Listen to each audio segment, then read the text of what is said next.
Oke, Assalamualaikum warahmatullahi wabarakatuh. Iya, selamat pagi anak-anak. Ya, Mister bikin videonya pagi nih, sekitar jam 1. Jam 1 pagi. Kok belum tidur, Mister? Iya, habis nyari nyamuk. Enggak, Mister udah tidur, jadi bisa bangun lagi. Oke, anak-anak, how are you today? Today we are going to learn Islamic in Edmodo, ya. Because in Edmodo, Mister akan membuat video pembelajaran untuk kalian. Ya, mohon maaf kalau malam-malam masih banyak motor lewat karena motornya berisik, nggak apa-apa ya. Okay, my students, today we are going to learn about Prophet Ibrahim alaihi salam. Nabi Ibrahim alaihi salam. Kisah keteladanannya Nabi Ibrahim alaihi salam. Kita akan melanjutkan pembahasan kita yang sebelum-sebelumnya. Oke. Okay. Why? I would like to show you my screen. Yaps. Iya, Mister nggak mau lama-lama nih, sebentar aja biar kalian nggak pusing. Oke. Bismillahirrahmanirrahim. Iya, sorry. Kisah keteladan Nabi Ibrahim, kita akan belajar beberapa poin penting di sini. Pada kesempatan ini, kita akan belajar bagaimana Nabi Ibrahim itu punya kecerdasan yang sangat luar biasa, kemudian bagaimana hukuman yang didapatkan Nabi Ibrahim alaihissalam. Ya, oke guys, let's start. Sebelum kita memulai, Mister akan memulainya dengan sebuah lagu. Iya. Tek tek tek tek tek tek tek. Oke. Oke guys, yang pertama, Nabi Ibrahim alaihissalam berdakwah kepada ayahnya. Oke. Ayah Nabi Ibrahim namanya Azhar bin Nahur. Dia pintar membuat patung dan juga menyembah patung. Nabi Ibrahim pun mencoba menyadarkan ayahnya, akan tetapi ayahnya tetap kufur. Ya, jadi Nabi Ibrahim itu punya ayah. Ya jelaslah punya ayah. Ya, tapi ayahnya tidak seiman dengan Nabi Ibrahim. Ayahnya membuat patung dan juga menyembah patung. Jadi ayahnya itu pintar bikin patung dan juga menyembah patung.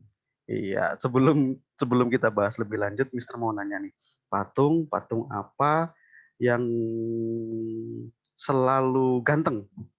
Ayo bisa jawab. Patung Liberty, cewek Liberty itu bukan. Patung apa kira-kira? Ya, Mister jawab ya.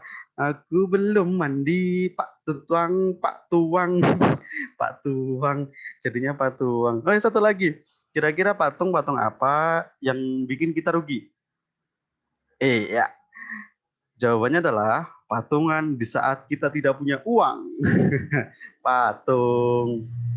Itu patung nih, harus dipatung kalau mau terus suaranya kayak gitu. Patung, tung gitu patung. Ya, oke, guys. Jadi Nabi Ibrahim itu seperti itu ayahnya. Tapi tetap Nabi Ibrahim berdakwah kepada ayahnya sebelum dia memulai dakwah kepada masyarakat Babilonia.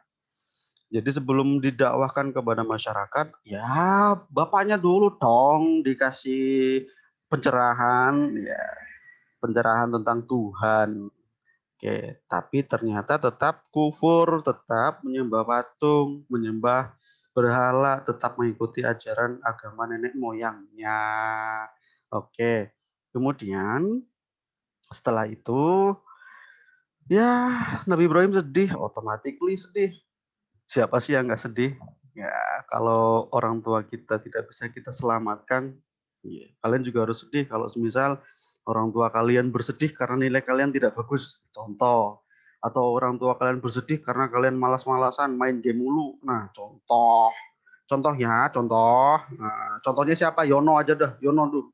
Yono siapa? Ya Yono, temannya Mister Andit. Iya. Terus yang kedua, Raja Namrud yang zalim. Raja Namrud. Namrud kalau di Indonesia ada tuh. disebut sebagai Namrud Katulistiwa. Bukan, Zamrud. Zamrud Katulistiwa. Kan ini Namrud. Namrud yang zalim. Ya, kenapa Namrud itu zalim? Karena dia punya kekuasaan, punya power. Iya, punya power, Power Rangers bukan, punya kekuasaan untuk memimpin karena dia jadi raja lah ya. Nah, jadi raja dia itu otoriter. Otoriter itu punya nggak cuma otoriter, semaunya sendiri, kejam, kejam, gitu ya. Nah, semua rakyat itu harus patuh kepada Raja Namrud. Jadi rakyat itu jadi kayak budak kayak gitu loh. Pokoknya jadi kayak bebek. Pokoknya bebek disuruh ke kiri, suruh ke kanan. Ayo, yang belum pernah lihat orang ngangon bebek, cong. Ya, kalau belum pernah, ya sekali-kali lihat di YouTube orang ngangon bebek itu kayak apa. Bebek disuruh ke kiri. Atau ngangon kebo, kebo, suruh ke kiri, ke kanan. Suruh nyemplung ke kolam, nyemplung. Bebek juga gitu, suruh nyemplung ke kolam, nyemplung. Nah, pokoknya zaman dulu itu rakyatnya rakyatnya Raja Namrud ini harus seperti itu, harus manut, harus patuh sekali. Nah, kalian juga harus patuh ya, tapi patuh yang positif, patuh kepada orang tua kalian, patuh kepada guru-guru kalian. The best. Oke, the best. Terus bahkan Raja Namrud itu nabi lagi. Raja Namrud itu ingin menjadi Tuhan, ingin dipertuhankan. Ini raja apa hantu ya?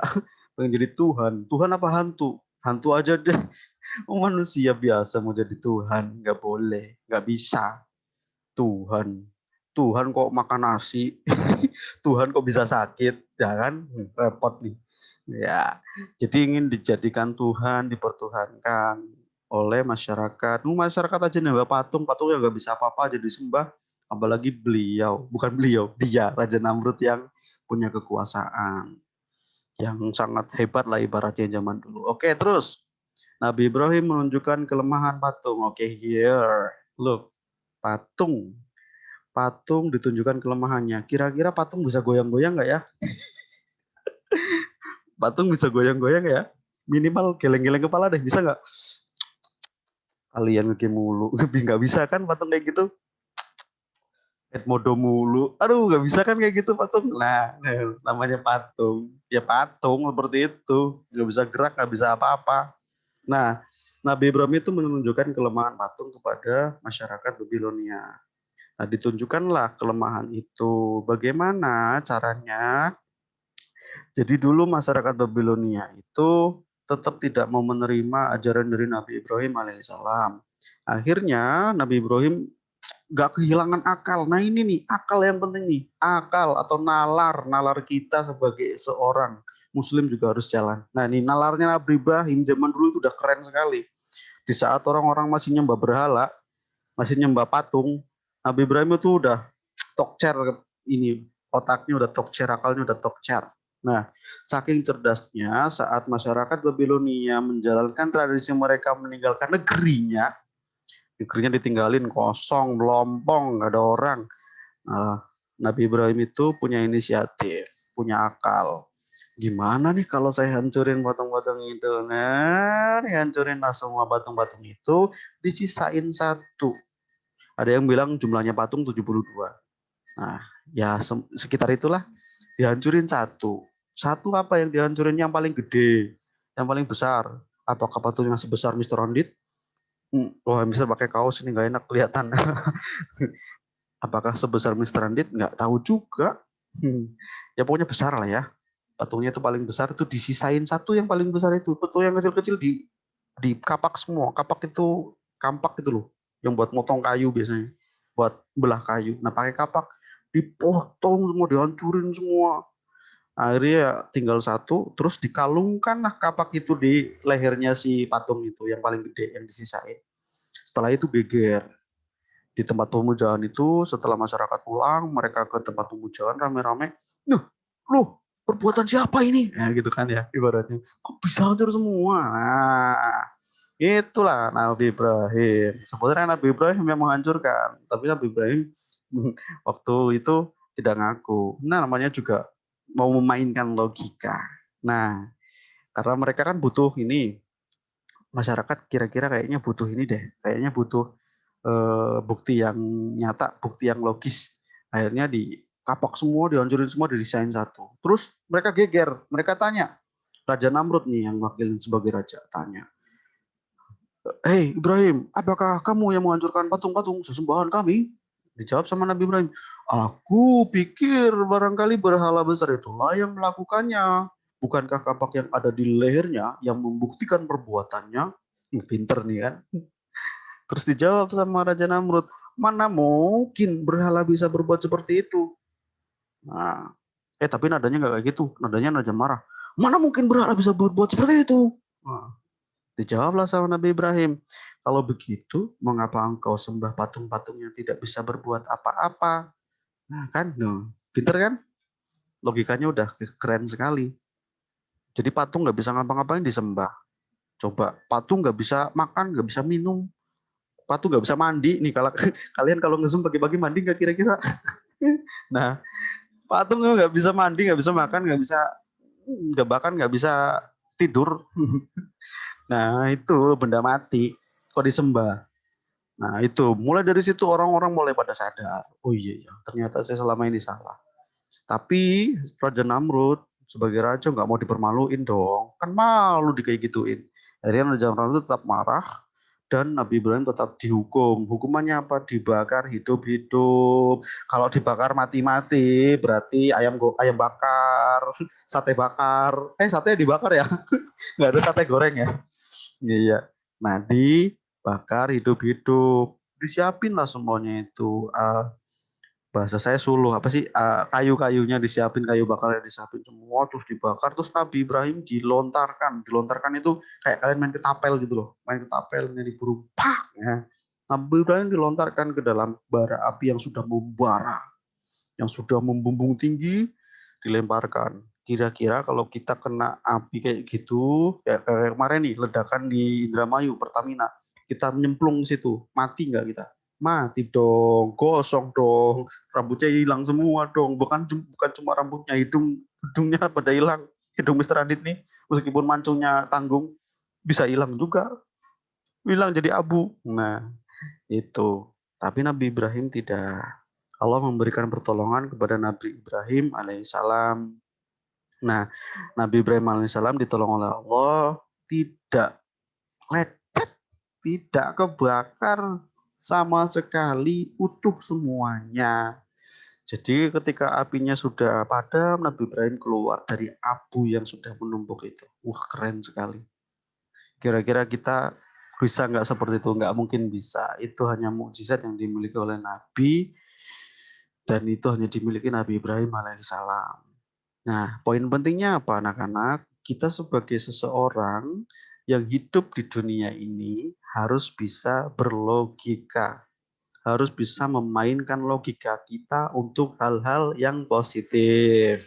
Contoh logika seperti apa? Logikanya begini, masa pandemi seperti ini, kita mau sekolahnya tidak online, kira-kira bahaya enggak? Nah, logika kita berjalan. Terus ketika kita sekolah online, kita males-malesan aja ngerjain tugas di Edmodo nggak mau, ngerjain formatif nggak belajar, kira-kira kita rugi nggak?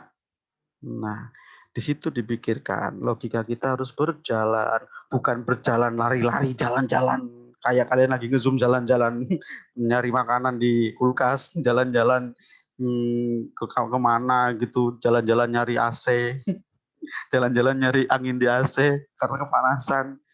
Ya, bukan seperti itu. Tapi logika kita berjalan dalam artian logika kita digunakan.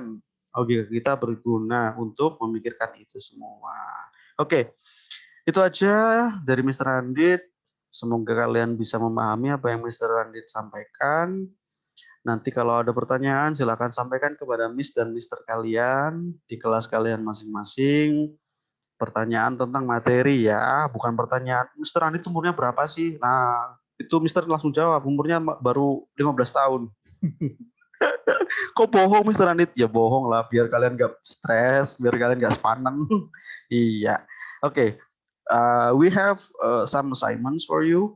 We have some questions. that have to be answered by you. Jadi ada tugas, ada pertanyaan yang harus kalian jawab. Tugasnya apa? Dereng dereng dereng. Jawablah pertanyaan berikut dan tulis jawabanmu di dalam buku tulismu. Ditulis di buku tulis jawabannya ya.